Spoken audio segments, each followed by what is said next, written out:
नमस्कार प्रेक्षकांनो, हे बघा एक ठिकाण आहे आणि हे ग्रामपंचायतमधलं ठिकाण आहे बरं का.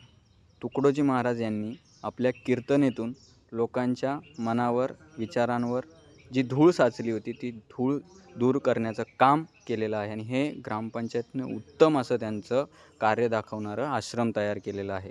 जसं काही जिवंत देखावा आहे आणि तुकडोजी महाराज आपल्याशी संवाद साधत आहेत.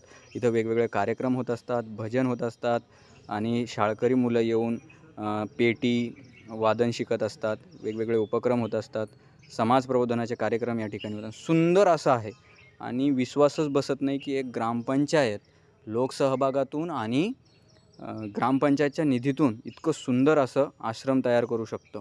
खरंच कधीतरी असं वाटतं की अशा पद्धतीचं काम, असे देखावे जे इतिहासाला, माणसाला प्रेरणा देणारे आहेत आणि त्यातनं आपल्याला काहीतरी शिकणार आहे, असे आश्रम जागोजागी उभारली गेली पाहिजे आणि त्याची देखभाल बी केली पाहिजे.